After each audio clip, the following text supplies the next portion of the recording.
सध्या आम्ही आहोत केरळच्या ट्रिपवर आणि केरळला मुलारला आल्यावर आम्ही सकाळी सनसाईट करायला गेलेलो होतो. यावेळेस आम्हाला भेटले एक सातेऱ्याचे दादा आणि त्यांचं दुकान होतं.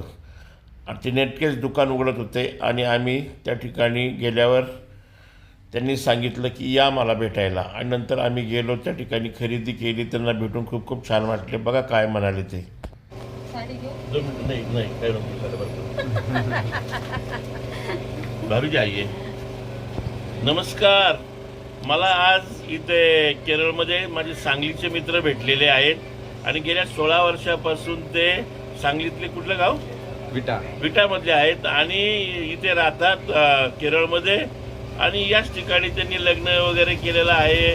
आणि हे बघा या ताई भाभी आहेत, या वहिनी आहेत आणि 2 मुलं वगैरे आहेत. छानसं या ठिकाणी हे दुकान आहे. आणि मला जेव्हा मी वर दुकानावर त्यांनी लिहिलेलं होतं आई तुझा आशीर्वाद, मी म्हणलो अरे बापरे आई तुझा आशीर्वाद केरळमध्ये. आणि मग इथे दुकानात आलो, 400-500 रुपयाची खरेदी केली आणि त्यांना भेटून एवढा आनंद झाला, तर खूप खूप आनंद झाला. अतिशय छान असा स्वभाव आहे. वहिनींचा बी खूप छान छान स्वभाव आहे. खरोखर केरळमध्ये मला गेल्या 7 दिवसापासून मी आणि माझी पत्नी दोघंच फिरतोय आम्ही. आणि पहिल्यांदाच मराठी कुटुंब या ठिकाणी भेटलं. लय आनंद झाला. लय भारी. आणि दादा तुमची खूप खूप मराठी हो, खूप खूप आनंदी जीवन तुम्ही जगावं आमच्यासारखं.